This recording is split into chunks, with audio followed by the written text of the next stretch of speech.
Okay, we are live from New York. It's Saturday night, although it's Sunday afternoon and we're not in New York. But, close enough. Uh, yeah, okay, my connection to DB is done. And any last minute signups that people want to do, I'm gonna give you like a minute or 2 minutes, and you can head on over to the Discord, send me a deck list, or, tell me you're interested.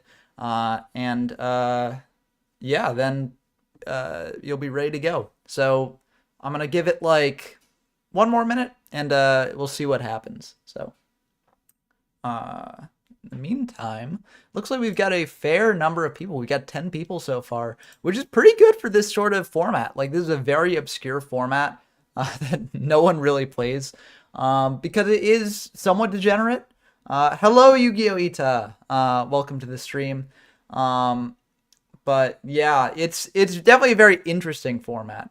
So I hope that you all enjoy the stream. I mean, as we saw a couple weeks ago with the LOB format stream, it is like pretty interesting, some of these formats. And yeah, so you never know what a format's gonna look like until people actually start playing it like in a competitive setting. It's hard to tell, especially when, it's just sort of like me going through and trying to figure out the formats, like, not on my own, but, as one person from one perspective. So, cool to see. Hello, G-Lam, as well. Glad to have you with us here on the stream. So, I think I've given it a minute. I think we might have gotten everyone that we're going to get. Yeah, okay. Yeah, I think we got everyone that we're going to get here. So let's just start this thing going. Let's shuffle the seeds up. We got 10 players ready to go. Let's go to the brackets and let's start that tournament. Okay, we got a pretty good one. So I'll send this to the locals channel here. And yeah, there you go. Hop on in, everybody. Find your opponent, and let's get this thing started. Hello, Celtic One. Is it Celtic or Celtic? I can never tell. I'm from the Boston area, so like I always say Celtic because Boston Celtics, right? But I can never tell if it's supposed to be a hard C or a soft C at the beginning. So let me know down in the comments. Because it's something that I always waffle back and forth on. I always think it's either Celtic or Celtic Guardian. I can never quite tell. But yeah, we got some fun games going on, hopefully. Let's dive into the duel room. Let's see. We can see if people, start hosting a room, and then we can jump into the room. Hey, Hobby, welcome to the stream as well. Yeah, this should be a pretty fun one, hopefully. Hopefully we'll get some pretty decent action here. Looks like we got History of YGO1 hosting first for PJ Darkness, so that might be the first game that we actually jump in and see. But it should be a fun one. Both those duels are pretty good. We've also got Rain Dance versus Soul, which is another game that we might see. So it's up to y'all what you want to see. Zabuma, welcome. Oh, that's a funny, yeah, Zabumafu. I remember that show. That was a great show as a kid. I really enjoyed that. And then they went on to like make other shows in that universe, kind of like they made cartoons, like the Crap Brothers, I think they called it. And those were fun as well. So that's an integral part of my childhood. It looks like we've got History of YGO1 and PJ Darkness starting their game now. So let's just dive into that and see how it goes there. There we go. Into the first game. So for those of you who don't know exactly what this format is, which I don't blame you, because this isn't really a format that's played outside of, our very little community that we've got going on the Discord. This is basically the format that says, okay, what if we take the card pool from Yugi Kaiba, i.e. Legend of Blue Eyes Booster Pack, and Star Deck Yugi and Star Deck Kaiba, and we just play that format, without a limited list. Because, when these products were first released, people didn't have a limited list. That came in May. The products came out in March. So, what would that format be like if you have 3 of every card in the game? And you just see how it is unleashed. And it makes for a pretty degenerate format a lot of the time. When I first tested it out, I thought that Stall Mill was actually the best deck because you've got triple card destruction, you've got triple ultimate offering, and not many ways to actually remove ultimate offering. You've also got triple Raigeki, triple Dark Hole, so if your opponent ever manages to mount an offensive pressure, you just clear it away, and you could just easily win the game like over a long period of time, and it can be very hard for other decks to deal with. Now, I didn't actually dive too deep into the ramifications of this. Like, for instance, if Stall Mill is the best deck, something you could potentially do is just build bigger decks. And then you've sort of got like a Stall Mill like arms race where each player is trying to build a bigger deck to see who will potentially deck out first. But I didn't really dive too deeply into that because, you know, when you don't have too many people playing this all at once in a competitive setting, things like that are kind of hard to gauge, like how exactly that will shake out. So I just sort of moved on to Yugi Kaiba, and the rest is history. But I do think it's very interesting to see how this format will potentially shift the meta a little bit. Now, something to note for something like this is that for a locals tournament, it's generally a casual thing. People aren't necessarily going to bring the most competitive things that they would to like a serious tournament. And so I doubt we'll actually see many people on Stall Mill. So it's kind of hard to tell whether this will actually be a good determiner for how well Stall Mill is placed in the metagame. But it will still be interesting to see, I think. HClothing95 says, I agree that Stall Mill is the best deck, but I think not many people are on it. Yeah, I agree 100%. Although actually, like, in revisiting this format, having played Yugi Kaiba for a bit, I actually think there might be one deck that can potentially replace Stall Mill at the top of the pile. Because there's a very, very good Stall Mill matchup, and I think it can actually have a very good matchup against a lot of other decks in the format as well. So I'm curious to see if people will actually run it and how well that deck will do. But I won't spoil the identity of that deck. Keep watching the stream if you want to find out. I will mention it by the end of the stream. But wow, this is a major push from PJ Darkness. Yeah, Blah has to fire that Waboku there because 5,000 damage when you got 5,500 life points, that would be living on the edge. So sometimes you got to fire the Waboku even when, you know, it's not necessarily a lethal situation. Although if PJ Darkness's set was a reinforcement, then that would indeed be lethal. But History of YGO1's going to fire a Pot of Greed here. And let's see what exactly they do here. They got a full hand. They say, well... And, okay, we got one piece of Exodia, two pieces of Exodia. Oh, let's see here. 3. I mean, if they're doing this, they gotta have Exodia in hand. Oh, that's super cool. Unless they're just bluffing. They're like, will you concede when I'm doing this? Okay, they say, wait, no. Ah, damn. I thought we were gonna see a very early Exodia win very early on. Zabuma says, this format sounds nuts without limited lists, lol. Yeah, it is pretty nuts, which is actually, you know, part of the fun of playing it, you know. If you've ever wanted to sort of just go crazy with these cards, then this is the format for you. And it's a very interesting format to experiment with. Oh, I should be in the voice chat here for the Discord. So this, you know, I like joining this just to sort of talk with people after they finish these games and stuff. It looks like History of YGO1 is checking. Yeah, it is hard to see sometimes with these, you know, when you have a bunch of cards in hand and everything gets like clogged together. Yeah, it's probably the wrong arm. That's what I figured. But maybe they actually do have it. We did see... I think we saw either both arms or both legs, but yeah. I mean, I don't think it's that bad for History of YGO1 to actually do this because, you know, PJ now knows that they're on Exodia, so it's fine just to check this way. You're not really giving too much more information. But yeah, quite unfortunate to see they're probably at like 4 pieces in hand or something. If PJ is main decking card destruction, then this could actually be pretty bad for History of YGO1. Part of the flaw with Exodia in this format is triple card destruction can make it really tough. You do have duplicate pieces, so like, it's not the end of the world if you lose some of your Exodia pieces, but it can be pretty devastating. And if you do lose 3 of one piece in particular, then you are just kind of dead in the water. And also, given that card destruction is being played in Stall Mill at 3 copies, it does make it a bit risky. Now, that being said, game 1 against... Oh, yep, there's the main deck card destruction. Very unfortunate for History of YGO1 here. They might not be dead, though. We'll have to see what they actually lose. Let's see. They had... Yeah, they had a duplicate leg. Yeah, that's really unfortunate. The good thing is that they haven't gone through all of a particular piece, unless that set is one of the last pieces that would do it. Looks like it isn't. So they're still alive here, and they are still alive. You know, they're at 500 life points. Unless that set is a reinforcement, so they will actually live this turn, and they could potentially still win. It's a lot harder now that they've only got one copy of each arm and one copy of the right leg, but it is still possible. So yeah, I mean, they're gonna have to take that damage, but it's still a game. We still got a game on our hands, even if it's a bit trickier now.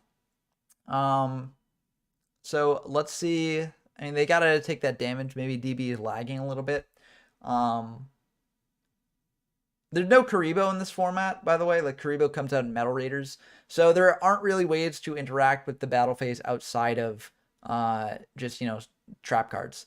And the only trap cards that exist in this format that are, relevant are Reinforcements, Waboku, Trap Hole, potentially Dragon Capture Jar. That's something that you can potentially play. And Ultimate Offering. Ultimate Offering is super big in this format. I made like sort of a jokey sort of first limited list reaction video when everyone was releasing their ban list reaction videos the other day. And I mentioned in that video, like, oh man, why didn't Upper Deck limit, Ultimate Offering because that card's so busted? The reason I made that joke is because in experimenting with this format, that card actually is just crazy. Like, it is actually insane. It is a wild, wild card that can just do a lot for you. So it looks like HRYGO wants to bring back the Giant Soldier here. I don't know how I feel about that. I feel like you probably just bring out this Summoned Skull, because if they've got Change of Heart, they're going to Change of Heart your monster either way, and you're just going to lose the game, right? You don't have enough life points left to activate Ultimate Offering. So you want to bring out the 2500 wall, because, yeah, if they have a monster reborn, then what are you going to do against that?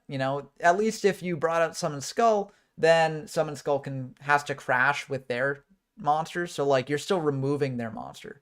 And Waboku would actually allow you to preserve your Summoned Skull on field. So I think that was a bit of a misplay on History of YGO1's part. But we'll have to see what they do next. They're going to set another pass back to PJ. And yeah, if they had actually brought back Summoned Skull, they could actually have gotten on the aggressive here and potentially tried to go for an aggro victory. But that Change of Heart will likely do it. We've seen 2 Wabokus out of History. Yep, and that is indeed the end of the game there. So crazy game 1. Interesting to think of, like, if History of YGO1 hadn't accidentally, like, just started banishing pieces thinking that they had won the game. Would PJ Darkness have fired that card destruction or not? And would History of YGO1 potentially drawn into that final piece of Exodia? It's a bit tricky to say. And I don't really think there's, a surefire answer one way or another. I mean, watching back the replay after this, we'd be able to see whether they have the right piece that they need on the top of the deck. But it is still cool to see Exodia get so close to an Exodia win here, especially with triple card destruction in the format. So very interesting to see. But now that PJ does know about the Exodia strategy, they might be a bit more aggressive with the card destructions, and that could really put a hamper in History of YGO1's plans here.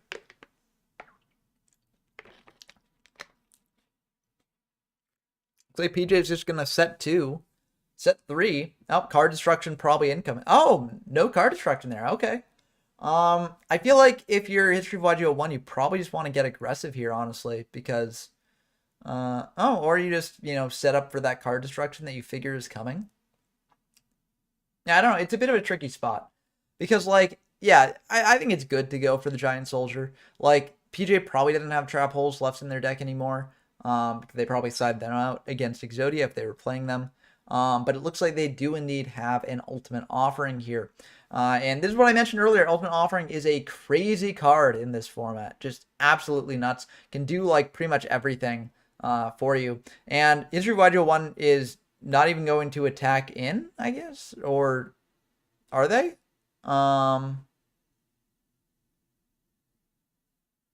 Yeah, I think History of YGO1 should attack here. They can always call off the attack afterwards. Like, if PJ does commit a monster to board, they can call off the Giant Soldier Stone attack. So I don't really think it makes sense to not attack here, especially because you've already flipped up the Giant Soldier this turn. Kind of a weird play, kind of a weird sequence of events there. But I guess the flipping up of the Ultimate Offering did actually, turn out pretty good for PJ. But yeah, I feel like that's a bit of a weird one. But it looks like PJ is just going to pass back to Blah yet again.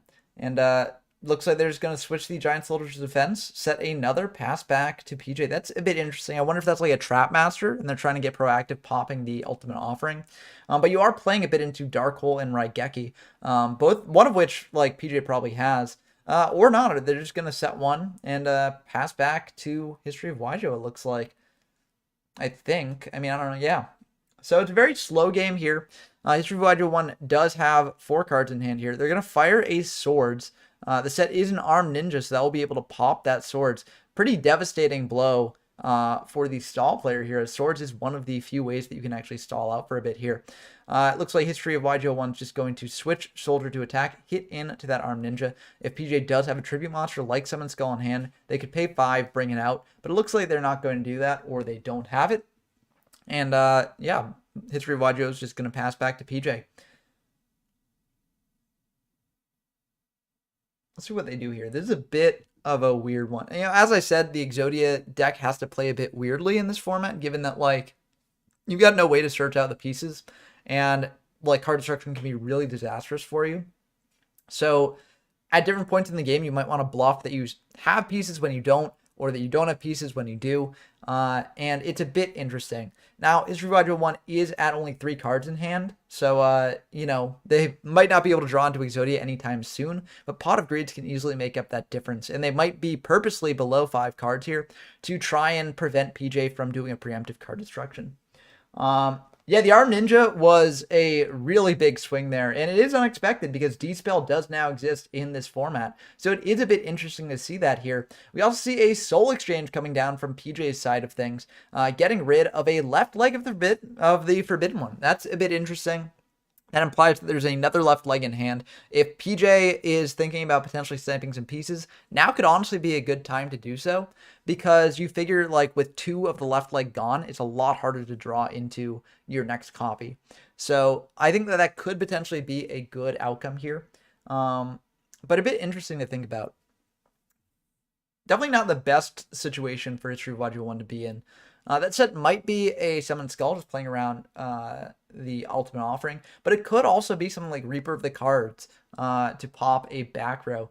Kind of interesting. That's more of like a Yugi Kaiba sort of technology as opposed to an SDYK technology, but oh, yep, it's a Summon Skull there. And that will be met with a Trap Hole. I'm just going to check to see if a match has concluded here. Looks like it hasn't. But I saw myself tagged on Discord, so I figured I'd check. PJ is going to reborn the Summon Skull, start getting aggressive here. And this is a bit rough for History of Waijo 1. 2,500 is a big chunk of damage to take, and you kind of have to take it. You want to save your Obokus for better situations. But yeah, it's really unfortunate. That Swords getting popped was really bad for History of Waijo 1. But with 5 cards in hand, there is potential to draw into Exodia. So anything's possible here. It looks like they're going to go for a Dark Hole. And let's see what they do. They're going to reborn, probably targeting the Skull, I assume. Yep, they are indeed going to go for the Skull there. And they're going to, I mean, I assume they're just going to attack in, just try and get in some damage. Mix up their game plan. And yeah, just threaten an aggressive win here. And yep, PJ will fire that Ultimate Offering there. Set 1. And I mean, I think you do just attack into it. If it's like Bug, then it's going to pop your monster anyways. And this way they don't have Tribute Fodder on field. So yeah, I think that makes a lot of sense there. History of Waijo 1's just going to set 1 and pass back to PJ. So very sort of quietly intense duel. Exodia often does that. It sort of just creates this tension of like which player will draw what they need first. PJ has to draw something like Card Destruction. Blah has to draw into the other pieces of Exodia. But it will be interesting to see how this actually turns out here.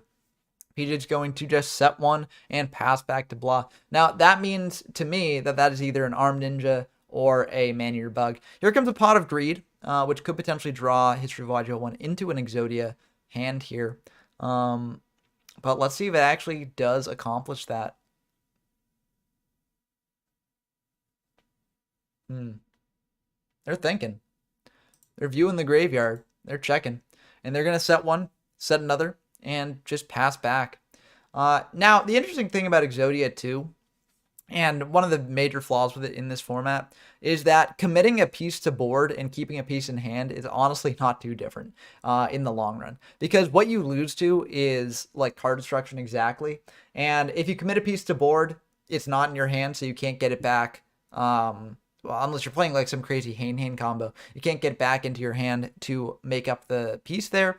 And, you know, if you're keeping it in hand, then you lose to card D. So, yeah, it's a bit rough, and the Judge Man is going to come out, hit in for 2,200 here. This is very, very worrying for History of YGO1.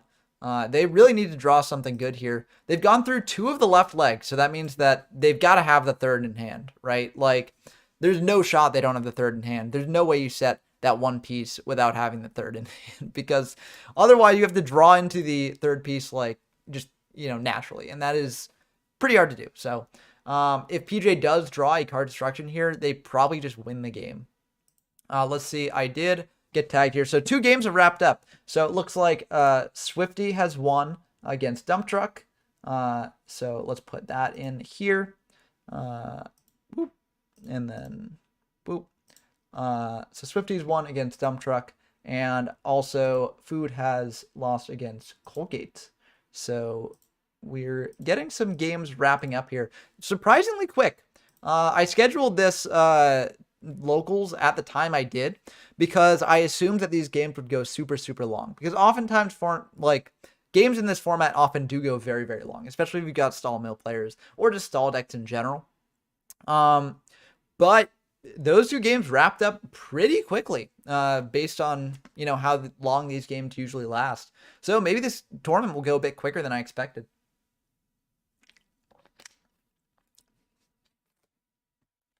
Looks like PJ has not managed to draw into a card destruction, or if they have, they're just not committing it. But we'll have to see what happens here. Looks like the Raigeki will come down and wipe away that board there, hitting a Soldier of Stone and a left arm. Let's see the grave. Yeah, so that's the first left arm we've seen. That means History of YGO1 probably has a left arm in hand as well. Reborn bringing out Summon Skull. This is very worrying for History of YGO1, because, I mean, if they don't have like a Waboku here, they're going to be taking a lot of damage that they can't necessarily take. I think, oh wow, okay, they're taking that. So, very risky play. They might have Waboku and are just saving it, but yeah, this is very, very tricky. Tough spot to be in for sure. They've got Raigeki, so they will be able to clear that field, hitting a Manure Bug in addition to a Summon Skull. But they just really need to draw into their last pieces of Exodia that they need here. Card destruction will just end the game, though. So, a bit worrying. Yeah, especially because 25 cards, 3 card destructions, not the least likely thing in the world. It's about an 8th chance at this point now. And if you factor in the Pot of Greeds, it probably is around just an 8th, yeah. So, it's a bit tricky. Celtic One says, a fun tournament would be Yugi, Kaiba, Joey, and Pegasus starter deck tournament. That would be pretty neat.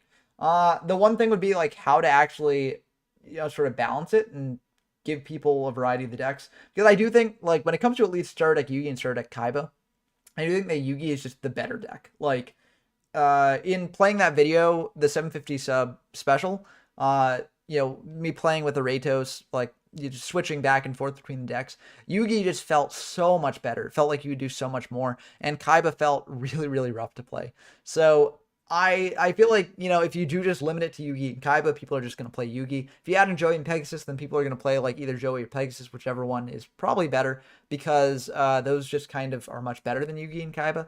So it would be interesting. We'd have to figure out a way to balance it. This says Exodia Pog. Indeed, Pog Exodia. Awesome to see. And no wonder Kaiba always loses. Yeah. I don't want to spoil what deck Deal With It is potentially on, because they are playing in this tournament as Colgate. But I wish we had seen their game. We opted in this game, which I do think has been very fun. But it would have been cool to see their deck win, because they've got a pretty cool deck, if I do say so myself. People have to send the deck lists to me in advance, just so I know exactly what's, you know, being played, and potentially if there are multiple matches going on at once, just seeing, you know, what happens. Oh! Oh, good. We get to see Exodia go off on screen here. That is awesome to see. Very, very cool. Oh, you love to see it. We almost saw it game one, but yeah, that was very, very good. And it was very, very risky. Like PJ, if PJ ever drew card destruction and just fired it, like that was basically the end of the game for History of YGO1. So it is a bit lucky that they managed to draw into those pieces. But as I said, there is that sort of just tension. Like each player is just trying to draw into the thing that they need. The Exodia player is just trying to draw into that final piece of Exodia they need, and the non-Exodia player is trying to draw into those card destructions, which are just devastating for the Exodia player to deal with. So cool to see Exodia taking a game of this match. We'll have to see if it does manage to take another game as well. Exodia obliterates. Exactly. Just super satisfying to see. And that's the fun of playing these sort of local tournaments. Like, I feel like if we had like a regular monthly tournament in this sort of format, people wouldn't necessarily bring Exodia because, I mean, it's kind of just hard loses to stall mail. And a lot of people would probably be on stall mail in a bigger monthly tournament. But in a casual tournament like this with the locals, I think that there's a lot more opportunity to play Exodia because a lot less people are going to be on these stall mail games. Age Clothing 95 said if he didn't show he was on Exodia game one, he could have won that game 1 too. Yeah, very likely. I think that we'd have to watch the replay. Oh wow! Oh wow, is that another one? Oh, let's go. Oh, let's go. Oh wow. Insane. Awesome to see. Double Exodia obliterate back. No, wait, no. That's the same arm. That's the same arm. Oh no, wait, no, it isn't. That's not the same arm. I'm dumb. I can't see. But wow, what an insane gameplay here. Wow, awesome to see. Very, very cool. So that will be Blah advancing over PJ Darkness here. So very cool to see Exodia take a game here. Very awesome. So let's see. What games are being played right now? We've got Danny Droid versus Colgate and Soul versus Ghost of 41st Past. Let's just jump in to the Soul versus Ghost of 41st Past game because that one's been going on for a bit. So, you know, it's a bit more farther along. It looks like this is game 2. So it looks like Rain Dance has won the first game here. Soul's going to flip up a bug, pop a soldier, and just start attacking in. And this is pretty much the boards I expected to see in this sort of tournament. Just a lot of back row set. There's no heavy, no MSC, no real spell and trap removal outside of like Dispel, Arm Ninja, and Trap Master, and Remove Trap, but you know. Yeah, H Clothing 95 says, insane gameplay. Play 2 times Pot of Greed and win. Yep, that's how it happens sometimes in these formats. Celtic One says, maybe if you let them use their anime cards that they use during the Duelist Kingdom tournament. That would be an interesting idea and would probably promote some like interesting deck building. It would just be tricky, like, because we'd have to compile a list of what cards they actually used and whether you use like the effects that they had in the anime or whether you don't. So it'd be a bit tricky. But yeah, and then Hobby says, I worked on my custom format more since I last told you. I have an EDO Pro list made for it, and that's awesome. I'm always supportive of custom formats, even if I don't play many myself because I generally do the more historical tournaments. But yeah, I think it's awesome if people can enjoy the game any way that they want to. But I think someone joined the voice chat here. Hello, Block. Congratulations on that outstanding win. That was really, really cool to see. Yeah. And as Clody mentioned in the YouTube chat, it's interesting to imagine like what would have potentially happened if you hadn't accidentally revealed Exodia in game 1. So yeah, Exodia may be looking a bit better than expected. Not that unexpected. It's still the same OTK, FTK rates as LOB. The difference is card destruction exists now. Yeah, and people are playing more easy to disrupt. Decks, so yeah, or siding card destruction. Yeah, but I don't think anyone did if they're not playing nil. I feel like people side stall or not stall. They side card destruction because like what else do you side in this format? There's very few things that you actually are doing in the sideboard. Oh, one of those things. I'm not the only one playing Exodia. Potentially, yeah. Yeah, but Yeah, it was funny because in game 2, you reached a point where you had 2 of the same piece in graveyard, and I was like, man, if PJ just draws 1 card destruction, blah loses, and that's a shame because like it would have been cool to see Exodia go off on stream, but it looks like we might not be able to do it, and another I player had 4. potentially did manage to win with Exodia in this round as well. But I'm glad we got to see Exodia go off. So yeah, very cool to see. I did have 4 pieces in hand that entire time. Yeah, but a card destruction off the top would just kill you. That's the thing. Oh, I know. It was. I'm just saying it. I drew the same piece twice, said it because I had to. Because you have to keep your hand as small as possible when you're facing Mill with the Exodia deck. If you have pieces, you can't just dismiss them unless you draw into them because you need to have the threat of Exodia at any time. Well, there's an interesting sort of balance to that I mentioned when we were watching that game, where I feel like oftentimes as the Exodia player, you want to sort of get your opponent, like if they do draw card destruction, you want to potentially make them waste it on a hand that doesn't have many pieces as opposed to, and then like mask when you have a, core collection of pieces in hand. So it's kind of an interesting sort of mind game that you can play with your opponent. Of course, oftentimes you don't often have the opportunity to do that because you're at the whim of your deck. But there are some interesting things that you can do with that. Oh yeah, we got 12 watching, but only 4 likes, Jeremy Smith. You're exactly right. You're not bad at math. It's just people are bad at liking. Like the stream if you're enjoying it. Do that YouTube thing. Yeah, trying to get more people in, and yeah. But sorry about this. I'll be right back. Yeah, no worries. I assume you might have another game to play, or maybe not. No, not yet. Not for a while. Yeah. Okay, we're seeing an ultimate offering from Soul here. Let's see what happens. Yep, that ultimate offering will get flipped, and they're going to pay 5, just bring out another card here.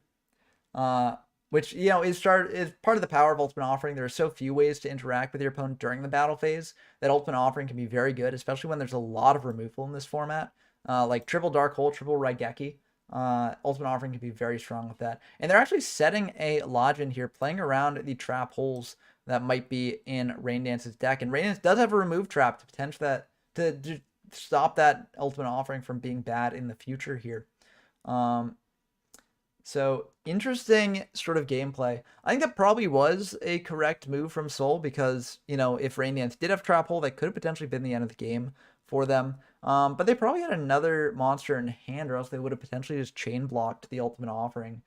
Because that is something you can do in this format to just sort of get around Trap Hole. Jeremy Swift says, you asked what people would side instead of card destruction. Well, I did make a last minute spicy side deck edition. Don't forget. That is very true. And let's see, are you still in the... Okay, you are still in the game, so do you want me to spoil that spicy side deck inclusion, or do you want to save it for later in the tournament? Because it was a spicy edition that I think more people should try out.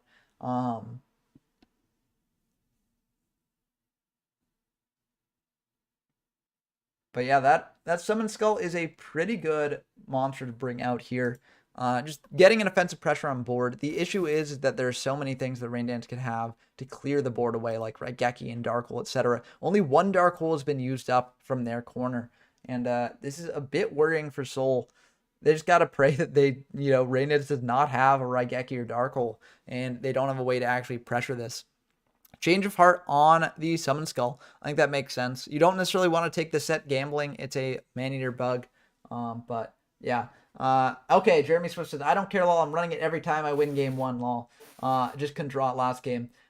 So they actually sided in triple Skull Servants, which I think is really, really fun. Very, very neat sort of tech there. Rip. Yeah.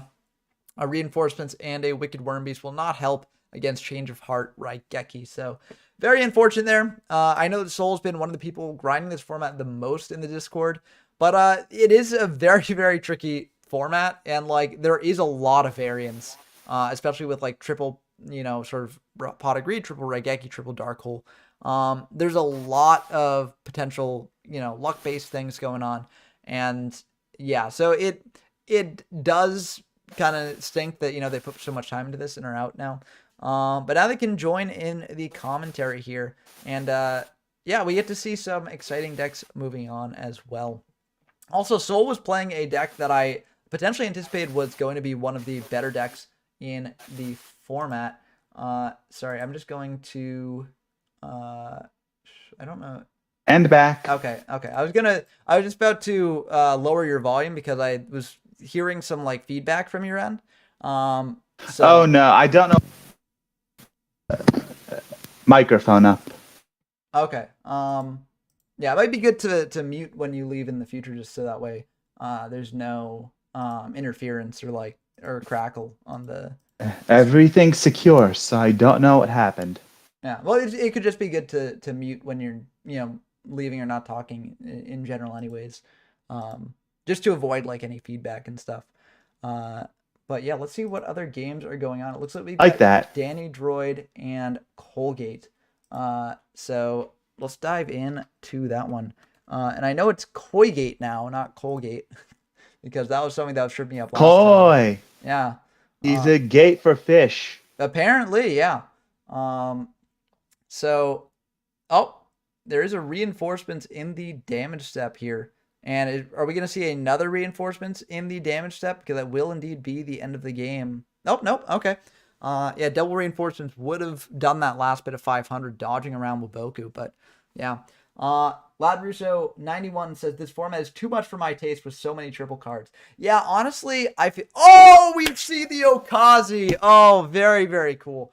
That's why I think Burn is potentially a contender in this format. It's a contender in Yugi Kaiba, and that format is much more sort of low power, and there's a lot less stall or in that format. People do play it, but it's a bit less than this format. And I think Burn looks different. Well, Burn does basically. Yeah, it's not necessarily that Burn looks different, just that the matchup spread is very different. And I think with the increased numbers of stall mail and with people playing more ultimate offerings, I think that Burn is a really heads up pick in this metagame. But yeah, Ladrusso91 said this format's too much for my taste with so many triple cards, and I agree. I personally am not the biggest fan of this format. I do think it's very interesting, but it is just Hello, there's so Cole. much power for it. But yeah, Soul, we caught Cole. Okay, I thought you were Soul for a second. Soul Cole, easy to mix up that mistake. And I'm also not Colgate. Yeah, exactly. Oh, apparently it's Coygate, not Colgate. I just caught that on the YouTube. Yeah, it mixed me up last week. Rain Dance and Hobby are about to start. Awesome. Well, let's keep catching this because now we get to see the start of a game here. It's just telling you. Yeah. No, I appreciate it. But yeah, PJ Arts of Darkness says, "Sup guys, sup PJ. Glad to see you in the tournament." Now there he is. Now we have Soul. Yeah, okay, there's Soul. Welcome to the post commentary. Rough loss though. Yeah, I was mentioning that you're like one of the people who has like ground this format the most and played the most of it. So what are your like overall thoughts on the format? Well, I think I think when I first found out about your channel, it was around like that Yugi Kaiba time. So I was like going through like Exodia. the videos. Yeah. Oh, that's interesting. Yeah. But, we've actually seen Exodia pop off a couple times on a stream here, which is very neat. Wow. But yeah, continue. That's cool. Oh. Yeah, but so it was around that time I think I found your channel, and I remember watching the SDYK section. And I remember in the beginning you were talking about, oh, this seems more interesting than LLB, and then you find that like Stall Mill was like really good. And then eventually when the Discord came about, I was like, this is really cool to discuss all the different formats. And I was very interested in SDYK because I was like, well, there has to have been something else there because especially with 3 Monster Reborn, and then my initial theory was with 3 card destruction, there had to have been some way to just be able to just like win games out of nowhere because you have 3 pot agreeds, 3 card destruction, so you could get through the deck pretty quickly. So that way you can even just play like maybe the bigger beaters like Blue Eyes and do that. That was the initial thought when testing, and I think we did a bit of testing in that time.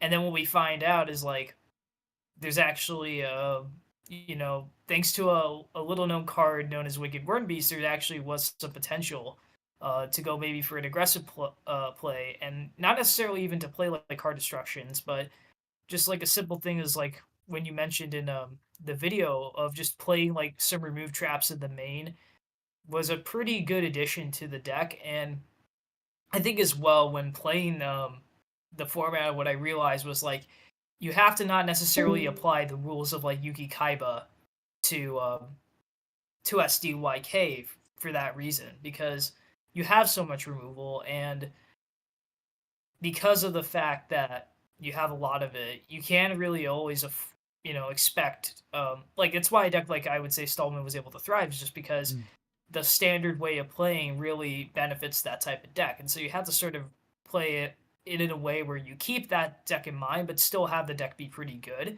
And I think that's what we managed to, I think, sort of find, is that these types of aggressive decks can play and be good. It just doesn't, you have to, not necessarily just think, oh, Wabaku and Trapple are really good cards. You have to always play them in the main. Sometimes you have to take the risk of, okay, you leave them out for game one, but if you're if you are up against maybe more of an aggressive type of deck, you just bring them in for the next couple of games and sort of concede that, I guess. But yeah. And I think that an interesting thing about this format, and this is something that we also kind of saw with LOB as well, when we did that locals, is that it is really just meta dependent, right? Like, if, like, let's say you're having a hypothetical tournament, like, I mean, we're having a tournament now, but let's say it's like a serious tournament with Kazi for the win again. Yeah. Wow. Go! Dark Magician Okazi. That is such a combination there. Very, very cool to see. But yeah. That is awesome. But yeah, it is just very interesting because, like, if you have the read that a bunch of people are going to bring a lot of like stall mill decks, right? Then you potentially have to tailor your deck around that and play as if there aren't going to be aggro decks, right? And if you know that like there are going to be a lot of aggro decks because people are going to be, playing that style because that potentially won a tournament against stall mill stuff, then you potentially go a different direction to counter that. And it's just like a very interesting sort of cycle that I feel like if this format was played more competitively, like over a long period of time, we'd see a lot of turnaround on a lot of these decks. But hello, Koigate. Welcome to the stream here. Gosh, it's definitely Colgate. The problem is that I just want my name to not have to have numbers, and so I fool the system. You see. Yeah. Yeah. So in a way, Dark Magician did win. It did. It just it didn't necessarily work out for you. Yeah. Yeah. Bye for now, Jeremy Swift. Yeah. See you. Yeah. No, I think you can win potentially, but yeah. But I think we've seen some great gameplay, and that was really cool to see. Some people brought some spicy decks today. The pain. Can I say the crazy part? Yeah, no, Wabaku would have been pretty great to have. But I can't complain because I got Exodia like literally turn 2 game 1. Like, yeah. That's awesome. I got to beat Mill with Exodia. Well, I don't think that was Mill. I think that was more PJ playing just based on PJ's deck list. It didn't seem like Mill to me. But they have card destruction that's built for us. Yeah, but the interesting thing is PJ Art of Darkness actually says took a chance holding CD in game 2 and it backfired tremendously. So actually they could have potentially beaten you there. So that is interesting. Yes. And that is a flaw with Exodia. Like, if you got the card destruction, could potentially be the end of the game. Unlike in Critter where they have the pieces, here it's like, but do they though? Yeah, exactly. Yeah. And I think that it's something like that if Exodia became more popular, people would become more skilled at doing that.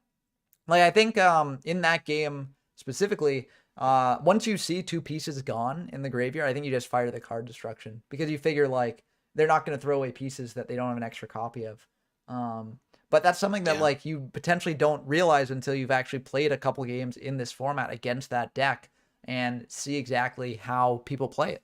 And but then the counterpoint to that is that if they just have Exodia pieces, then they haven't drawn into any extras of the other ones. So if they have some still left in deck, like a full Exodia, it might be a little tricky because then you could just draw them into more stall cards. True, but it's like, you know, if or you give them Exodia. You're like, damned if you do, you're damned if you don't, really. Yeah, but your opponent is playing like they're throwing away pieces anyways, right? Like they had a piece in hand, they set it to field. If you card destruction them after that, they've already lost the piece that would have potentially been card destruction, right? So like, I don't know. It feels like a pretty bad play on the Exodia player's part to do that. If they actually don't I'll put have, it this way. the thing in hand, but card destruction keeps Exodia from being tier 1 and basically leaving us with Exodia and burn. Yeah, honestly, shoutouts to card destruction. Yeah, no, it's a really good card. And you know, I mean, I do think that it does make Mill insane here. I will say, knowing the deck list spread for this tournament and also having sort of shown off a variety of the games that are going on, there aren't really anyone like playing Stall Mill.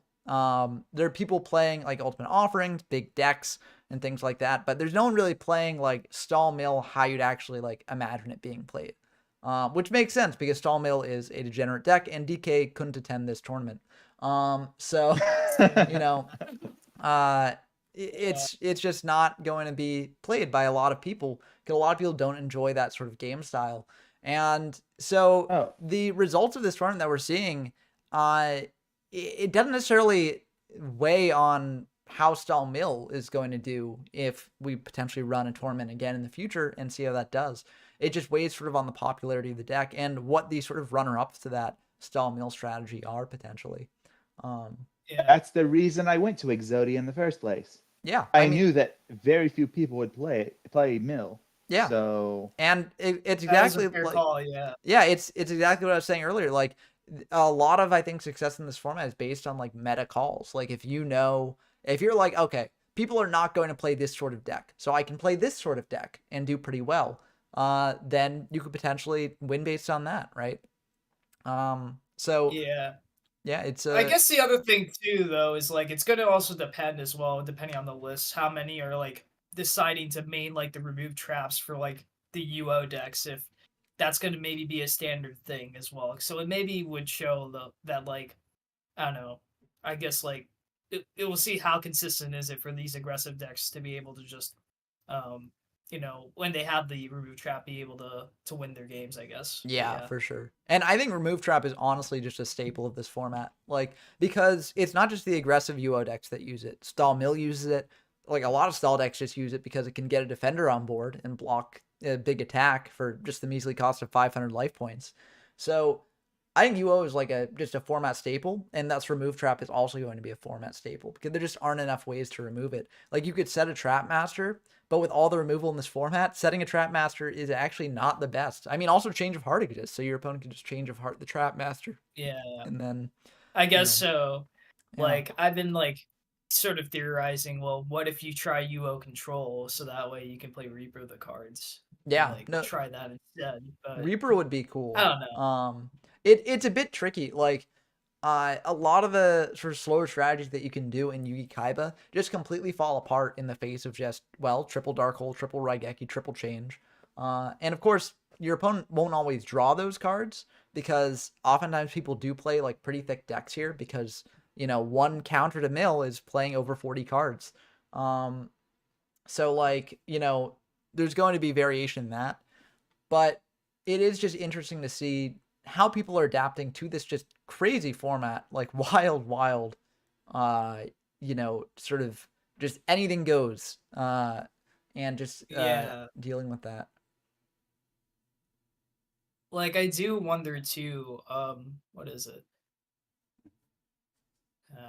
I forgot what I was gonna say. I think it was, I don't remember, shoot. I feel like there's a fair amount. Like, I feel like I have like because I've been playing this so much, I feel like there's like a bunch of stuff I want to say, but I just don't remember all of it. Yeah, right now, no. But yeah. Yes, you did a lot of testing close to a year ago now, I think. Well, yeah. Well, also in the lead up to this tournament as well. Yeah. Yes. And I think that consistent tester. I think that's one of the nice things about the Discord that we've set up is that, like, you know, even if certain formats aren't the most active, there are just people who can, you know, who are potentially passionate about a given one. And, you know, we have roles that people can sign up to if, you know, they want to be notified when people want to test a certain thing. And, you know, there can be just, even if it's not too many people playing it, there can be a fair amount of testing in these things. And Worm is another card that has been fairly tested. And a trap. Absolutely. Yeah. I'm confident that Dump Truck will still be playing Fiber format 10 years into the future. I don't blame him because, I mean, Fiber format is one of my favorites, honestly. One of my favorites that we've discovered on the channel, at least. And I never know, like, with those formats, is it, like, just the thrill of discovery because, like, we're the only people that have really experimented with that? Or is it, like, actually just a really, really good format? And I just think that, I mean, I don't know. I think Fiber is just a really good format. Well, we thought Fiber format was going to be, like, unplayable along with Treasure format. Yeah. So. And wait, it was surprisingly good. You might have. Well, the people who didn't read 30 Japanese articles about 2001. Yeah. Oh no! If we were playing that, we'd be playing deep draw decks, and I'd either be last turning you or Exodia you or burning with fire. Yeah, the early days of the OCG were much more degenerate than anything we had access to here.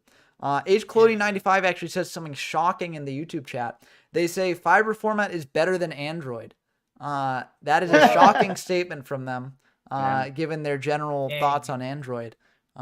So, you know, that should show you something about Fiber. And potentially encourage you to try it out if you've never played it before. I do think it's really, really fun. Also, if you're here for SDYK, Yada coverage is still going on, so you know you should probably be playing that as well. Yeah. Well, they can't play in the tournament anymore because sign up ended for that, but they can play in next month's tournament. And you know, I haven't determined the format for that yet. Hopefully, it will be Breaker format, which is the next format in the history, but it depends on if I reach the end of Yada by the end of the month. And, you know, there are a lot of decks left to cover. So yeah, didn't you have like 5 more decks you wanted to cover? Yeah, no. And also the TCG Yada video, the PGD video. Yeah, well, the PGD and the TCG Yada are like, you know, a bit less on my priority list. Like, they're at the end. That's if I do have to make the Breaker guide before like TCG Yada and PGD, then that's fine. But just make them shorts. Just make them shorts. Yeah, I could. Yeah. Or, you know, maybe you do that like style of video, you know, with the ban list one. You could do that as sort of like, you know, I don't know. Yeah, they released maybe what? Not like that. Triple Ring of Destruction. You know? Yeah. What's that? I know. No. I know. God. That was such a great idea, though. Yeah, no, it really was. It's funny because that actually dates back a long time in sort of just me making my channel. Because when I first was going through these formats back when I had like 50 subscribers, I actually had the thought, like, when I'm going into Yugi Kaiba, should I make just a fake banlist reaction video? Because, you know, that's the first ban list, so it might be neat to do that. But I was like, no one will really care about that. They'll just, you know, they'll just want to see my general sort of informative content. So super serious, you know. Exactly. I can't believe they didn't hit lodge in. I know, right? I know. 1,800. It's huge. Yeah. No. Why are the 2K defenders still at 3? Come on, you know. That is actually a potential legitimate. Honestly, it's kind of spin. It's weak. Yeah, it's weak. I don't think 2K defenders are weak because it is. Oh no, Mystical Elf just has no offensive pressure. Oh yeah, but you don't need offensive pressure. Like, one of the big reasons why the stall mill deck is so threatening in Yugi Kaiba format is because you just have so many 2K defenders. Mill. You just like set 2K defenders, and Ultimate Offering is at 3 copies. So because of that, you have that combo online very consistently, and it can be very tough for your opponent to deal with because they've only got a limited amount of removal. And there's no triple Darkhold, triple Regeki to save you. Exactly. Yeah. So it's a bit tricky. there's some other comments in the YouTube chat. PJ Arts of Darkness says, how much would the list really change between Worlds and TCG Yada? Yeah, they don't really change that much in my opinion. That is why I'm not really going to be covering it in super big depth. And that's actually why I chose to focus on Worlds Yada as opposed to TCG Yada. In general, this channel does cover the TCG instead. But given that the majority of people who do play this format play the Worlds version, and there are some slight differences, I didn't want to sort of muddy the waters and make things confusing and like splinter things up a bit. So I just focused on the Worlds format. And I really don't think that there are enough differences to be like, oh no, this is such a big difference. Like I'm not getting the full experience of this. Honestly, there are only 2 cards that are added in Yada format with the TCG. Yeah, and honestly, Royal Decree and Dark Paladin. Yeah, and honestly, is Dark Paladin added in the TCG Yada? Didn't that come in Magician's Force? Yes, but there's a, what's it called again? Give me a second. Oh, there was a promo for it? Was there like a promo for Dark Paladin before, or like that'd be probably the way that it would be added in before. Yeah. Well, all I know is Dark Paladin is sick. Dark Paladin's really cool. Yeah. I am planning on covering a Dark Paladin deck when I get to Breaker format because it just is a really, really neat card and can be very, very oppressive if you actually manage to get it to stick on field. I mean, if you think about it, if you have Serpent in hand, it's basically just an Eteria beast. Yeah. True. I think Dark Paladin is a prototype for Red Eye's Dark Dragoon. Because they're both anime cards. Oh, it definitely was the inspiration for it. Yeah, it definitely was the inspiration for it. But let's see, we got another member in chat. We got Food in chat. Oh, yeah. Hey, the Food. Duel Master's Guide. Duel Master. Oh, okay. It was a DVD. It would probably depend on like when those actually came out because Yada TCG wise is a period of time, and so you'd potentially cut them off at certain dates. Kind of like when we were playing Imperial, we had to decide on things like whether the McDonald's cards were included and other things like that. So it would kind of be like, Chloe mentions in the YouTube chat, Decree is TP4, No Way is in TCG Yada, and it really just depends October 1st. Yeah, it depends on when you do the cutoff for it. Yeah. So I can see it. Yeah. It's kind of funny that Royal Decree is really the one floodgate people are like, yeah, I like that floodgate because it actually like helps you play the game. Yeah, it cuts off other floodgates and just other know nasty cards. Good time. I want spells, but it cuts off the cancerous traps. Yeah, and I do think that so that way I can play my. I was gonna say that way I can play my. I was gonna say that way I can play my hand loop deck. Very fair. The cool hand loop deck. Yeah. Well, funnily enough, Decree does shut off, drop off, and some other. Oh, okay. Actually, wait, no. Can we be glad that we play World Yada instead? Because imagine them going flip World Decree. Okay, Danzalug summon. Oh yeah, that would be. That actually, I could see it. Yeah. Yeah, but I mean, I feel like Decree is an interesting card where like I could see it seeing play, I could see it not seeing play. It really just is up to people's preference, I think, and how afraid you are of traps. It'll show up in Breaker. Definitely. Well, maybe. I mean, we'll have to see it if there's something that you can do with it. But if you are playing Decree, you could just focus on your Book of Moons instead of potentially your other traps. And, Rush. Shout out to Book of Moon for being like one of the best cards ever printed, just like historically. Yeah, I think it does have some potential in Yada format. It's just there's so many other power cards that it kind of gets pushed out of a lot of decks. But I do think there is room to experiment with it. I think there's a lot of room to experiment in Yada format. I do think that hand control will probably still be the best deck because it's just, I mean, playing hand control versus playing other decks in Yada is just such a night and day experience. You just feel so powerful with hand control. You have so many options, and other decks are a bit more restrictive. Not necessarily, in a super bad way, but like it requires you to play a bit differently. Is hand control just like good until we get the actual ban list? No. I mean, you've got other decks that pop up. Chaos is going to kill everything. Chaos is going to be extremely good. You've got other decks that pop up like Scientist FDK that pops up and good. That thing is gonna be fun. Looking forward to. Oh yeah, listen. I'm a degenerate, so I'm excited for Scientist FDK format. So that will be very fun. You're excited for the next format. Wonderful. Oh yeah, I'm always excited for the next format. Like I personally there hasn't really been too many formats that I like super hate. Like even SDYK, like it's not my favorite format, but I'll play a game in it. I think it's a very interesting experience, and I'm glad that I've played it and explored it. And I'm curious to see what further developments there will be. I'm just a very sort of not picky person. I'll play anything. And I think the fact that there are so many different like flavors of Yu-Gi-Oh to play makes it a lot better, right? Because like you know, I've said this about tier 1 formats in the past.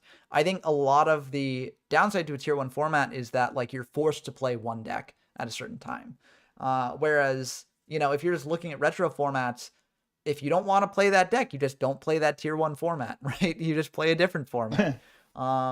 So I think like it makes it so that you only really play tier 1 formats if you want to play that deck, and that makes it pretty fun to play that deck.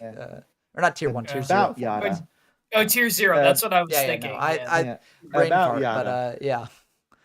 Is there hope that hand control is just tier 1 and not tier 0? I think it's absolutely. Yeah. I think like hand control is definitely tier 1. And the reason for that is I think it's the best deck, but tier 0 to me implies a certain level of oppressiveness that hand control has not reached yet. Dominance. Well, dominance, oppressiveness, like same sort of thing. Like in the tournament, we had 2 hand control, a Gravekeeper, and a light meta. Like that doesn't sound tier 0. Yeah, in the locals, but then again, in the locals, it is more casual. So I guess so. Yeah. This was like Fiber. It wasn't that casual. It was more like let's test these decks and see what works. No, that's more casual than a regular monthly tournament. It's casual in the sense that we weren't being too competitive. But it's like we were testing. trying to see. Yeah, we were trying to see what works instead of just. I wanted to beat people's face in with Soul of Purity and Light. I don't know what y'all were doing. Yeah, no, exactly. And when I say casual, I don't mean that people aren't trying to win. I assume that every time someone plays, they're generally trying to win, or at least trying to pull off some big combo that the ultimate goal is to hopefully allow them to win. Like there's no prize online outside of like being able to say, "Hey, I won." You're part of the Pog Squad. That's what you are. Join the Pog Squad. Pog. I just saw the Yada locals as more competitive than normal because of the circumstances. Yeah, you also had more people playing in it than normal as well. Which was pretty important. It's because it is one of the like somewhat more played retro formats, right? Unlike Treasure or Fiber that like nobody literally played. 2003 wise, and it's not anywhere. It's also some very respected voices in the community, like really like the format as well, which does help because people, see that and they're like, oh, well, those people know what they're talking about. Like this format must be, somewhat decent. Which is funny because it's a format named after a card that was banned for 20 years. Yeah. But the funny thing about Yada in both Fiber and Yada format is that I feel like it's a lot less tilting to get Yada locked than in something like Chaos format. And I mean, a big part of that is in Chaos format, you've got basically a combo that you can't really do anything against in a lot of situations. Like when CED comes down, pops your Witch or Sangan, and then your opponent just brings out a Yada. Like, you can't do anything about that, really. CED summon Prio, CED summon Prio. Yeah, no, exactly. It's like, so it's much more frustrating in that case, not necessarily because of the Yada itself, but because of the CED and because of the unreactivity. IOC. Not even just Yada. Time Seal and Yada paid the price that CED should have actually. That was Time Seal. No. Time Seal? Time Seal gets looped with there are things you can do with it, like you can mask loop it with Tsukiyomi when that comes out. There's some other stuff. But I do think like Time Seal has kind of always been sort of a weird card to me to be on the ban list because I do feel like the decks that do sort of abuse it aren't necessarily good enough to actually merit it being like banned. OCG. Again. Yeah. And a lot of things on the list are because of that. Swords on a Maneater, that's pretty good. Yeah. Oh, are we actually talking about the game? We haven't really, but I've just been sort of watching in the background, seeing things go on. The interesting thing with all-important it's the all-important game 3, and we're talking about Yada format. Yeah, no, it's. I mean, well, it doesn't help, Rain Dance brought Yada to us. I know the Yada's right there on the. Danny beat Swifty, and so is whatever that other card is. Okay, Danny beat Swifty. I don't know. Swifty fed himself to Danny again. Yep, Like if I had to guess that other, if I had to guess that other monster is like also hi monster, Swifty. I have no idea. Hello. Welcome. But yeah, the interesting thing about and also Swifty, Swifty is they play a lot of these sort of like Yugi Kaiba era formats as well. So so what did you think of SDYK like compared to like Yugi Kaiba? Sometimes you draw the Skull Servant and sometimes you don't. I mean, what can you say? Yeah. What? I mean, you brought Skull Servant? You actually did? The Skull Servant tech is just too strong. It reveal itself or also break the meta wide open. So if you think about it, no one's ready for it. Exactly. You see 100% win rate. You see Skull Servant and like you just take so much like emotional damage, like psychological damage, that you just lose the game. Emotional damage. Exactly. Now my opening thought was that hitting Pot of Greed with the card destruction on my opening turn was like the best feeling I'd ever had in my life. And then Danny Droid immediately dropping a Pot of Greed on his next turn was the worst feeling I've ever had in my life. Oh no. Yeah, I feel like Yugi Kaiba trains you to like just watch for certain cards to hit the graveyard, right? Watch for Pot of Greed, Monster Reborn, Raigeki Darkhole. You're waiting for those cards to be out of the system, so that way you don't have to worry about them in the future, right? But SDYK is like, you still have to worry about them. Gotta wait for 3. You still look, see how many they've used, but otherwise, they're never out of the It's system. a different game, yeah. Also, you know what I realized? I actually made a huge deck building error because I forgot that remove trap is garbage, and I was like, oh, I can't use trap hole because people are going to remove trap before the battle phase, before they summon a monster. I was going to say, remove trap ain't garbage, but yeah. But it's yeah, not. it does that's not not the reason. sets. Yeah. I'll put it this way. No, like obviously Ultimate Offering plays around it, and but yeah. for the cards. Yeah. Ultimate Offering. SDYK's remove trap. Yeah. Remove trap is I mean honestly, remove trap is one of my favorite cards in this format just because it never pops up again. I love remove trap. I absolutely love remove trap because like they printed a card that's just like it but better for spells. Like why? Yeah. I know. Because I guess because spells don't do anything when set, so they're like, people aren't gonna set remove them. trap came first. But yeah. It was in the starter box. So when they added D-Spell in Volume 2, they power crept it. And then they were like, wait, we should probably we should probably like work on this. We should probably like make it a little bit better. That's also because there are only 3 traps in the game. And then they jumped from D-Spell to Heavy Storm. Yeah. I mean Duster came first. If you look at the OCG, yeah. But it's interesting to see how this happens in the TCG. But yeah, Blah, you're up. I know. Last 2 games we got here. So this tournament went a lot quicker than I expected, honestly. Nobody played nil. Yeah, no, I'm going to go die now. Yep. Bye. Bye. I mean, isn't like I thought I was pretty sure it was gonna go by pretty quick, but that's because like 3 card destruction would like you're either gonna win or you're gonna lose pretty quick, Well, so the issue is that like having played a fair amount of games with stall mill in this format, stall mill games go long. Like I mean it's grueling. It's very rough. Maybe they do go quicker than like a Yugi Kaiba stall mill match. But the difference here is that stall mill is like, in my opinion, like a better deck than in Yugi Kaiba. And so I expected more people to be on it. And so I expected more games to last a long time.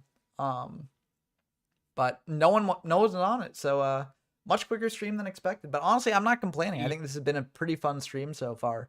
So cool to see. And now we get to see Exodia turn 1. Let's go. Well, it's funny because in one of the games we saw with History of YGO1, they actually drew Exodia like 2nd turn of the game or something. It was wild. They had like triple Pot of Greed. Triple